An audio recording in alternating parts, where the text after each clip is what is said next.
just in case I have a Marco Rubio moment. Well, like other folks, I'd like to thank you for being here today, especially since a pep rally for the Hawkeyes was scheduled at exactly the same time. I'm not sure who was in charge of that. I suppose also I should, for purposes of full disclosure, I also did my graduate work at Michigan State. So tomorrow is what I call the employer versus alma mater bowl, and we'll see who wins. I have definitely mixed loyalties there.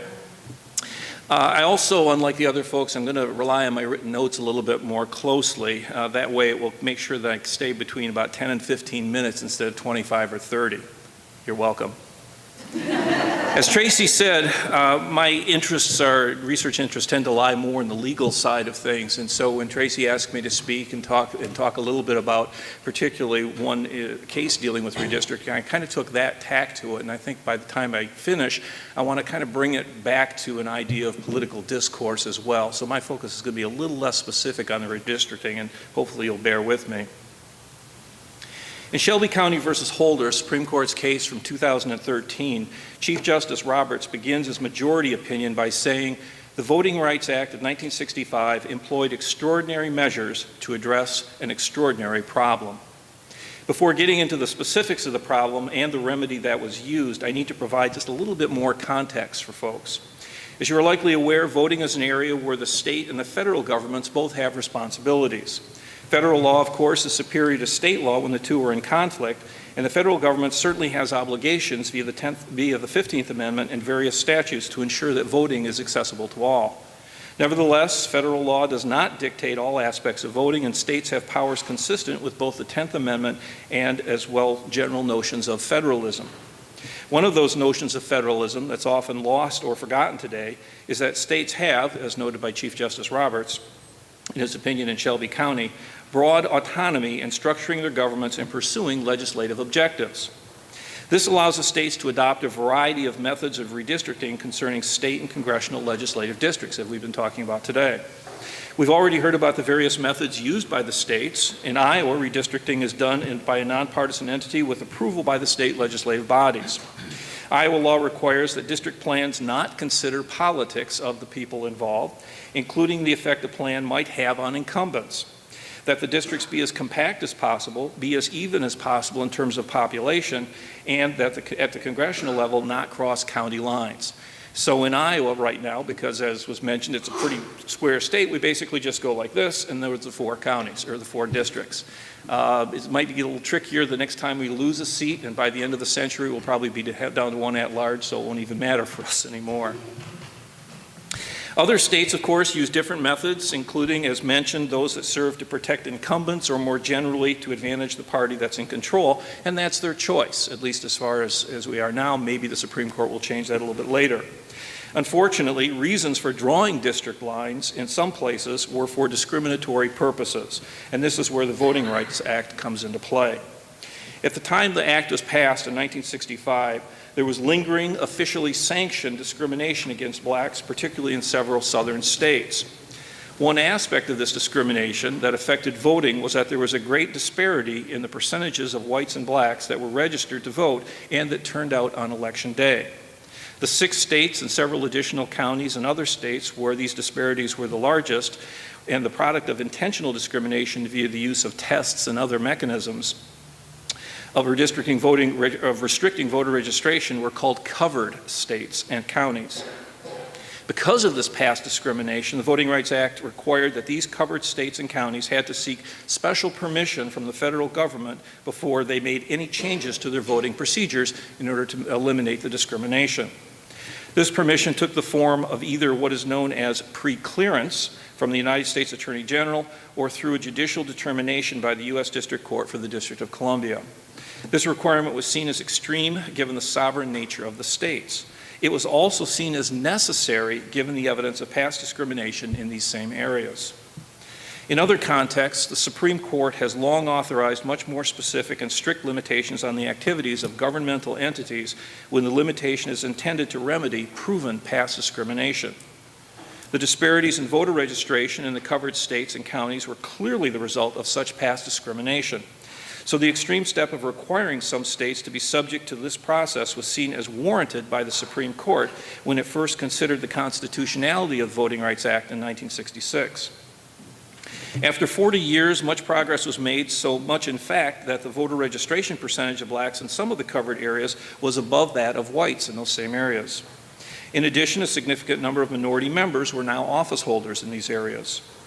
Nevertheless, in 2006, when the U.S. Congress, after holding hearings and doing extensive research, reauthorized the Voting Rights Act for another 25 years, it used the same formulas for determining the areas to be covered as had been the case in 1965.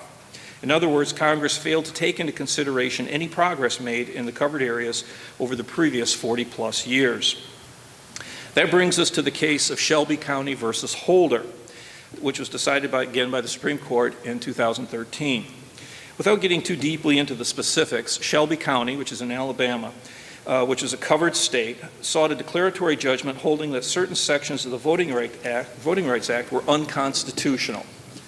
In particular, the county essentially argued that certain sections of the Voting Rights Act were unconstitutional based on the fundamental notion of equal sovereignty, both between the states and between states and the federal government. In addition, when the Supreme Court imposes an extreme remedy, it must be narrowly tailored and necessary, to use the language they usually refer to achieve the intended goal, and Shelby County argued that the old formulas contained in the 2006 reauthorization did not meet this standard. The U.S. District Court for the District of Columbia and the U.S. Court of Appeals for the District of Columbia Circuit both held that the act was in fact constitutional, but when it got to the Supreme Court reversed. After reviewing current census data and noting that forcing some states to seek federal permission was an extreme remedy, the court held that to ensure the remedy fit the problem, that more current data had to be used. In other words, being on the covered list should not be considered a permanent limitation on the covered area's sovereign rights, and the coverage formula had to take into consideration current data, the current situation. As the court phrased it, the act imposes current burdens and must be justified by current needs. The court also noted that the specific mechanisms used to discriminate against minorities had been outlawed and not used in years, if not decades. Basically, the justifications for placing areas into the covered status had to be changed.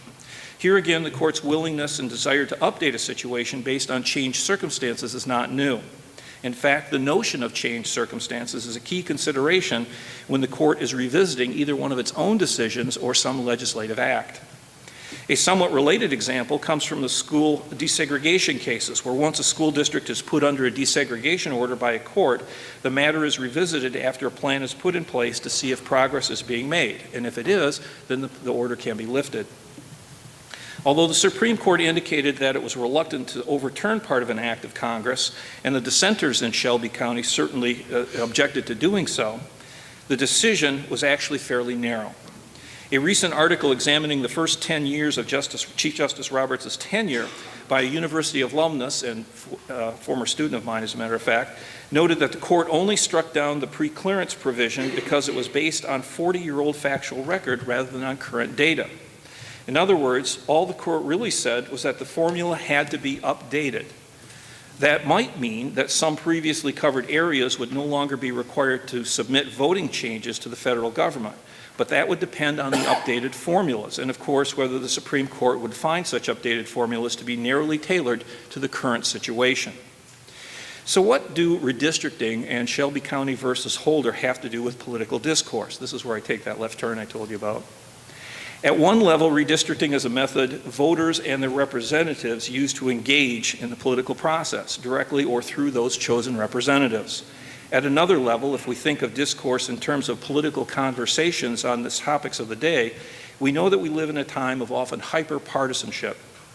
Nearly every recent event that occurs is viewed through a political lens and is often immediately used for political purposes, even when the narrative, as we call it today, doesn't really fit. An unfortunate example of this occurred on Wednesday with the attack in San Bernardino, California. Before hardly any details of the incident were known, and there was still an active shooter alert at the time, some very prominent office holders and candidates rushed to make political statements about the shooting. As more details emerged, it appeared that their initial narrative regarding the nature of the incident proved to be false. My point is that there's often too much of a tendency to jump to conclusions and not wait to learn about or understand the details of a situation before using it for political gain. To a certain extent, this was true for the Supreme Court's decision in Shelby County versus Holder as well. When the decision was announced, there was all manner of doom and gloom and the sky is falling rhetoric from some folks who wanted those formulas to remain in place. The concern that updating the coverage formula, and possibly removing some states from the covered requirements was no doubt genuine, and that was expressed most strongly by the dissenters in the case. Unfortunately, some of the rhetoric others were expressing those concerns made having a constructive conversation more generally very difficult, if not in some cases impossible. We've seen other events where some have called for stopping incendiary language on some topic. Despite such calls, some of those same people will often engage in similarly incendiary language on some other issue of their choosing. Just yesterday, I was interviewed by a student journalist who asked me why young people tend to be less politically engaged. Among other reasons, I suggested that many young people are simply turned off by the excessively argumentative nature of a good deal of political discourse. Of course, that reason for turning away from the political process is not exclusive to young people. The First Amendment's free speech clause protects our ability to speak out even if that speech is offensive. So it's not, or shouldn't be, a matter of trying to ban offensive speech. Sometimes offensive speech, or at least speech that some might find offensive, is necessary. As the Supreme Court noted in reviewing the Voting Rights Act, extraordinary measures might be needed to address extraordinary problems. Such extraordinary measures may sometimes include offensive speech just to cut through the regular chatter. Nevertheless, such extraordinary measures should not be an everywhere, all the time approach, or it loses much of its value. Rather, it may be that in the course of exercising their free speech rights, people also remember that those rights carry responsibilities. Perhaps, as a way to increase the productivity of political discourse, not to mention increasing the participation of the public in the political process, there should be an increase in civility and a willingness to listen. And I yield back the balance of my time. Thanks.